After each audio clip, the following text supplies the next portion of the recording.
What's going on YouTubers? Ndizera ko mumeze fresh. Uno munsi ngiye kwereka uko na creatinze ino mask transition effect muri Premiere Pro.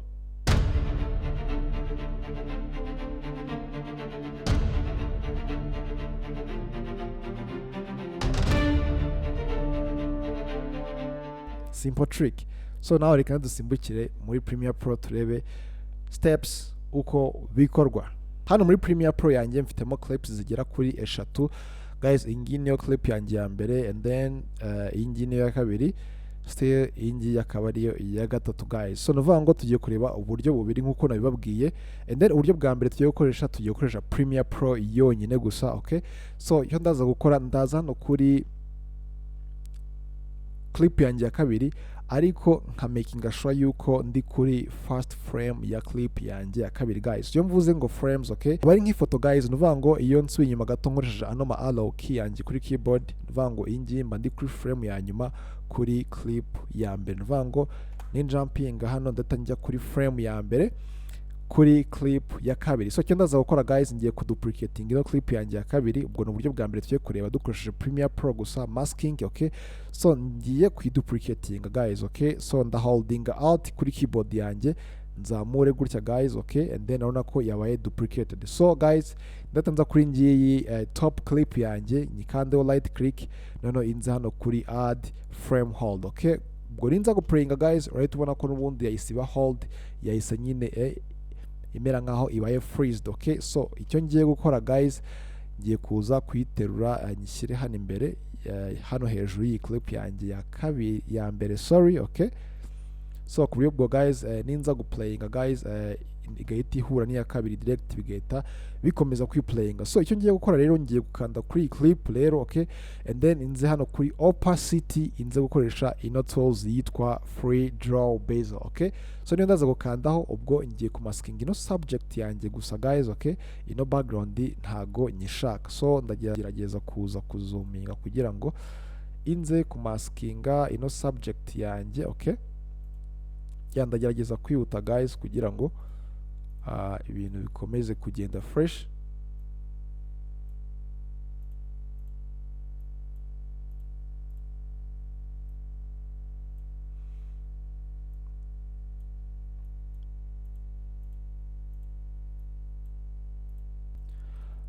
Okay guys, nuvuga ngo urabona yuko ahangaha ngiye kurangiza subject yanjye gutya guys. Urabona yuko narangije kuyimaskinga guys, okay? Nuvuga ngo nsigaranye subject yanjye yonyine gusa hano kuri cyangwa se hejuru ya clip yanjye ya mbere. So ubwo ninza kuyiplayinga gutya guys, okay, irahita ihura n'iya kabiri direct, bikomeze kwiplayinga nk'ibisanzwe. So guys, nuvuga ngo noneho ngiye kuyanimatinga kugira ngo tuze kuba dufite a perfect move, perfect transition, okay? So ndaza hano kuri iyi blue line yanjye, okay, nze gukanda kuri clip yanjye, okay? Urabona ko yes, nyirimo hagati neza, okay? And then icyo ndaza gukora guys, ndaza kwadingaho keyframe hano kuri position. Icyo ndashaka ko ino subject iraturuka hasi iri kuzamuka, and then igahita ihura na clip yanjye ya kabiri. So ndatanzo gusubiza ino blue line yanjye imbere, hano imbere cyangwa se back forward, noneho inze kuyimuvinga down, okay? Gutya guys, kugira ngo noneho ubwo ninza guplayinga iraza guturuka hasi izamuka igahita ihura n'iya kabiri guys. Ariko urabona yuko ino animation yanjye ntagira smooth. So icyo ndaza gukora kugira ngo nyismoothinge, ndaza guselectinga zino keyframes uko ari ebyiri, nkandeho right click, inza hano kuri ijambo temporal interpolation, inza hano kuri easy out. Urabona yuko keyframes zanjye zise zihinduka. Ndatanza gufungura rero ino position settings kugira ngo inze kuzismoothinga. Graph yanjye igomba kuba imeze gutya guys, okay? Nawe making sure yuko graph yawe wayanimatinze gutya, okay? Ubwo ninza guplayinga guys, urabona yuko nizamuka irazamuka iri smooth, imeze neza guys, okay?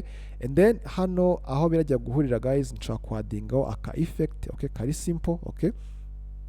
Kameze nka glitch. So ndaza gukatinga, ndakatinga ariko guys frame by frame. Urabona yuko uko ndi gusubiza uno murongo w'ubururu wanjye inyuma, igenda nyine ijumpinga frame by frame. Ariko guys, ndi gukatinga ino subject yanjye yonyine gusa, okay? ntago ari ino clip iri inyuma, ni subject ariyo iyi ngiyi mfite. Okay, so icyo ndaza gukora ndaza gukatinga frame by frame, noneho inze kuzajya ndasiba nkasiga indi frame imwe gutya guys, ngasimbuka indi, ngasiba ngasimbuka indi gutya guys. Okay, noneho ubwo ninza guplayinga, okay, ni gutya guys, ino effect yanjye yes ihise igwamo neza cyane. Okay, and then nuvuga ngo hano mberetse uburyo bwa mbere. So uburyo bwa kabiri rero tugiye gukoresha Premiere Pro na Photoshop. So icyo ndaza gukora rero uburyo bwa kabiri n'ubundi ubwo ngiye kubukorera kuri iyi clip yanjye ya gatatu. Okay, ubwo n'ubundi ndaza no kuri clip yanjye ya gatatu inze kuri frame ya mbere y'iki ya clip yanjye ya gatatu. Iyo nsubiye inyuma uhita ubona yuko ndi kuri frame ya nyuma kuri clip yanjye ya kabiri, na jumpinga direct mitangwa kuri frame ya mbere kuri clip ya gatatu guys. Okay, ndeta nza hano kuri export frame kuri icon, nguvuga ngo ngiye gusohora ifoto ndajyana muri Photoshop. Okay, so ndaza hano kuri iyi icon inze ku exportinga as JPEG. Okay, so iraza kwisavinga muri picture nkande. Okay guys, arona ko namaze ku exportinga, so ndeta nza gufungura Photoshop yanjye inze kwinjiza ya foto maze ku exportingira muri Premiere Pro, ni iyi ngiyi. So okay, nifungure gutya yageze muri Photoshop guys. So ndeta nza kuri icon yitwa quick selection tool. Okay, so mite nzanga kuri select subject, nuvuga ngo ndategereza ino subject ibanze yiselecting. Okay,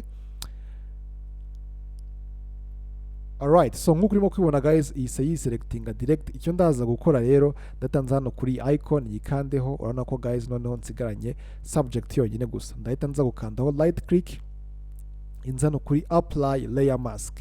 Okay, so nuvuga ngo guys ino foto ngiye kuyisavinga gutya iri PNG, muri PNG format guys. Okay, not JPEG, ugomba kuyisavinga muri PNG. Okay, ndaza hano kuri file, inza hano kuri save as copy, hano manze mitemo type yayo kari PNG guys, ugomba kumakinga sure kari PNG.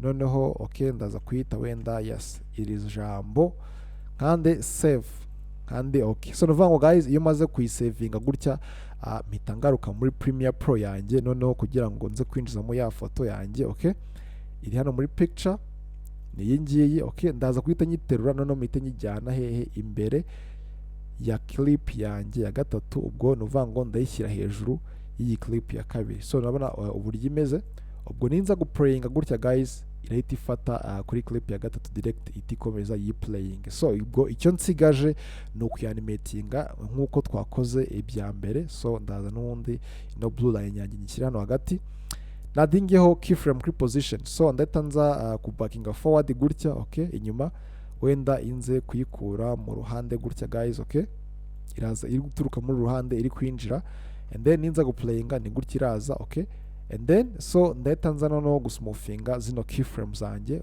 ukabonye ko ari uguselectinga all keyframe, right click hangaha ukaza no kuri temporal interpolation easy out, making sure yuko ufungura ino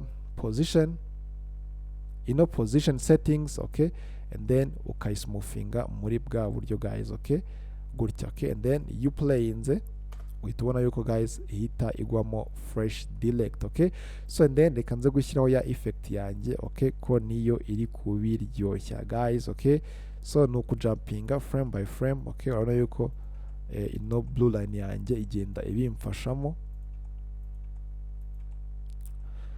So okay, nkagenda ndi gusiba, sorry guys nsibye. Okay, nkagenda ndi gusiba ino frame, zino frame nkasiga indi gutya guys.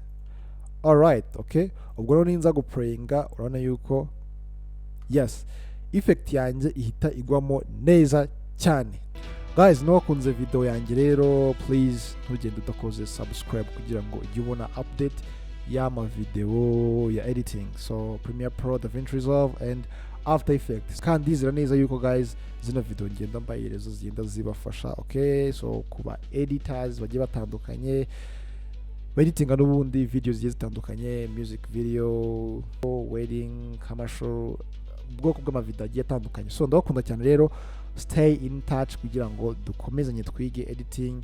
Ndabakunda cyane, peace.